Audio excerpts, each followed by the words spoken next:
I've spent a lifetime watching people chase after money, and I've watched that same money slip quietly through their fingers, not because they wasted it, but because they didn't understand what time does to it. I had a man tell me once, "Stanley, I think I made a mistake. I converted my retirement money too late." He said it softly, like a confession. I didn't need to look at his numbers to know he was right. I could see it in his eyes, that hollow place where regret lives.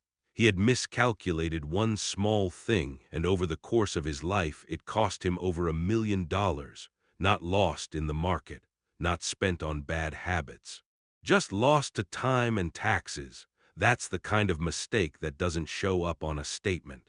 It shows up in the quiet moments when you realize the rules changed and no one told you.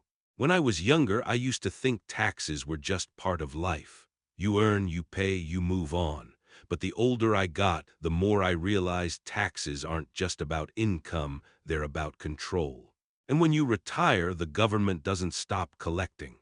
They just start collecting differently. You see, every dollar sitting in your traditional IRA or 401k, it isn't all yours. Part of it already belongs to Uncle Sam. He's just waiting for the right time to take his share. Most people don't think about that when they're saving. We're told to defer taxes, to save now, pay later. But later always comes. And when it does, it doesn't just take your money. It takes your peace. Because one day, the checks you were counting on start shrinking, not because you did something wrong, but because the system was built to take a little more each year you grow older. There's something cruel about that. You work 40, maybe 50 years, you play by the rules, and then, right when you think you've earned rest, you learn that rest has its own tax bracket. I once met a woman named Claire. She and her husband, Phil, were good people, worked hard, lived small. No fancy cars, no big vacations. They had about $1.5 million saved between the two of them, not because they were rich, but because they were disciplined. When we talked about their retirement, Claire said, "Stanley, we're not trying to be wealthy. We just don't want to run out." And that's it, isn't it? That's the quiet prayer behind every retirement plan: don't let us run out. So we looked at their situation. They were both still working, each making around $120,000 a year. They were thinking of waiting until they retired to start their Roth conversions because they heard that was the golden window, the years between retirement and required distributions. It makes sense, right? Less income means lower taxes. But when we ran the numbers, something unexpected happened. If they waited, yes, they'd save some taxes, but if they started now, even while still working, the total lifetime benefit could be millions more.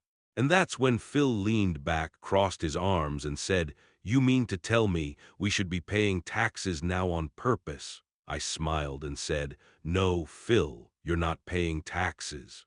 You're buying freedom before it gets expensive." Because that's the truth. A Roth conversion isn't about giving money to the IRS, it's about cutting a deal with time. You pay once and then you're free. No more taxes on that money ever. No forced withdrawals. No penalties for living too long. It's peace of mind that grows with you. But here's the thing most people miss: the earlier you convert, the more powerful that peace becomes. Every year you wait, the window narrows.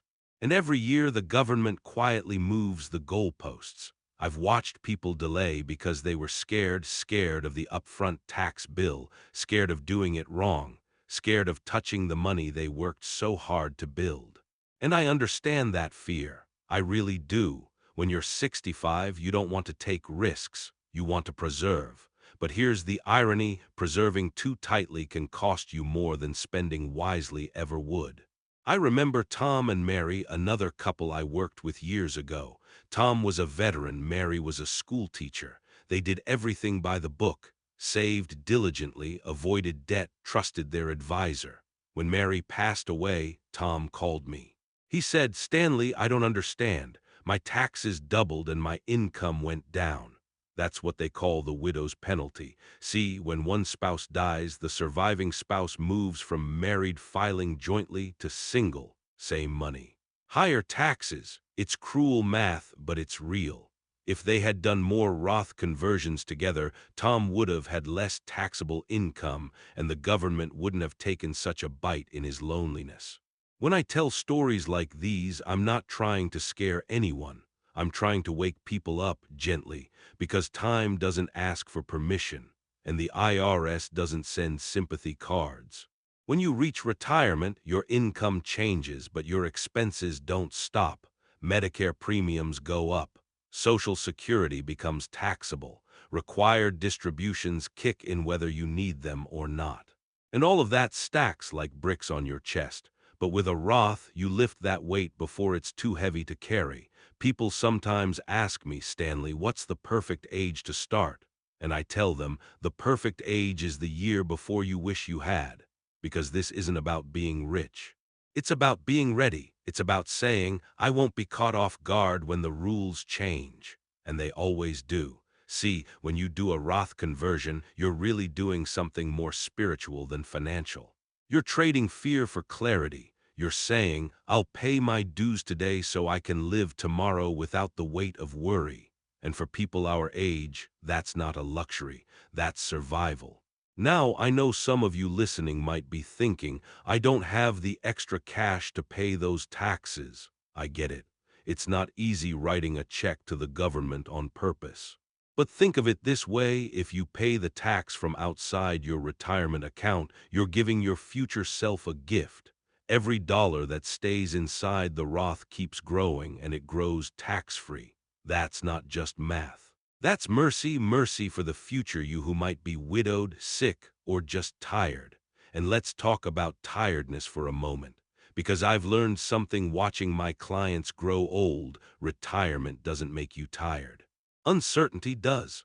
You can't rest if you're worried about outliving your money. You can't enjoy your grandkids if you're staring at a tax bill you don't understand.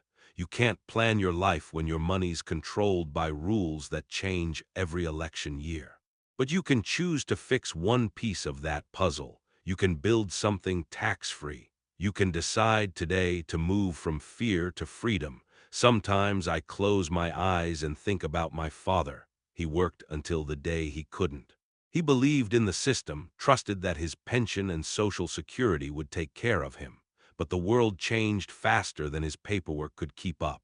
I remember the look on his face, the first time he realized his Medicare premiums had jumped, not because he earned more, but because the tax rules had quietly shifted under his feet. He said, Stanley, I did everything right. Why do I feel punished? That question has lived in my chest ever since. Maybe that's why I talk about this so much, because it's not about numbers to me, it's about fairness. About giving people like my dad a fair shot at peace. I tell people, do your conversions with love, not fear. Love for your spouse who might live longer than you. Love for the children who will one day inherit what's left. Love for yourself because you've earned the right to rest without anxiety. When I work with someone on a Roth plan, I don't show them spreadsheets first. I ask them one question. What does peace look like for you? For some, it's a cabin by a lake. For others, it's knowing they'll never have to sell the house when one of them gets sick. But it always comes down to the same thing. Peace costs something, but it's cheaper when you buy it early. If you've ever sat at your kitchen table with a calculator and a sense of dread, wondering if you've saved enough, you're not alone. Millions of Americans your age are sitting at that same table, staring at those same numbers, asking the same question. How do I make this last? And the answer isn't always more investing or more saving. Sometimes it's less taxing. A Roth IRA doesn't make you rich overnight. It makes you unburdened slowly. Each year you convert, you're reclaiming a little more control from the government, a little more confidence in your plan, a little more air in your lungs. I've seen the difference it makes. There's a look people get somewhere around the second or third year of conversions when they finally realize they'll never owe taxes on that money again. It's a look of peace, the same kind you see in a man who's just paid off his mortgage. It's not joy, it's relief. One of my clients once told me, Stanley, I sleep better now. I don't even think about the market the way I used to. I know part of my nest egg is mine, no matter what happens. That's what I wish for everyone listening tonight. Not riches, not excess, just that feeling that the life you built is truly yours. Now, I'm not saying Roth conversions are right for everyone. Some folks are better off waiting. Some don't have the cash flow. And some are in low enough tax brackets that it doesn't move the needle. But what I am saying is, don't let fear make the choice for you, because fear will always say, wait, and time never does. When you're sitting there, watching the sun set across another year, ask yourself, what would my 80-year-old self thank me for? Paying the tax while I could, or leaving it for him to handle when the rules are worse and the body is weaker? Every plan has its price. Every choice has its peace. You just have to decide which one you're willing to pay for. I sometimes imagine the world 20 years from now, tax rates higher, markets different, a whole generation realizing too late that they missed their window.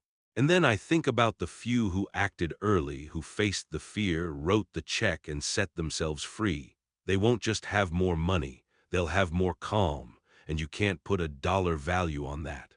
If you're listening to me now, maybe this is your sign. Maybe this is God's gentle way of whispering, it's time to take back control, not out of greed, not out of panic, but out of wisdom.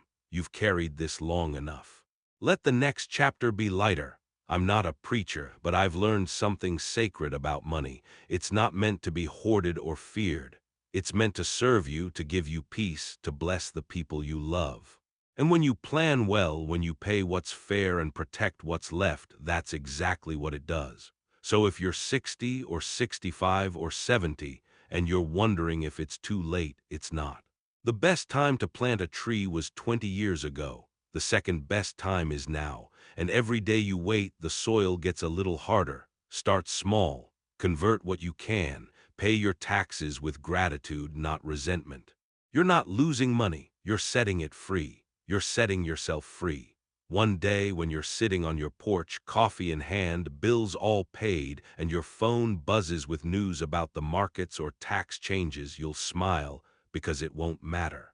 Your plan will already be finished. Your money will already be yours. And that, my friends, is the sound of peace. You can't buy peace at 70. You have to build it at 60. And you build it with wisdom, patience, and a little courage. That's what a Roth conversion really is, a quiet act of courage, a promise to your future self that you won't be caught off guard, a way of saying, I'm still in control. So tonight, take a deep breath.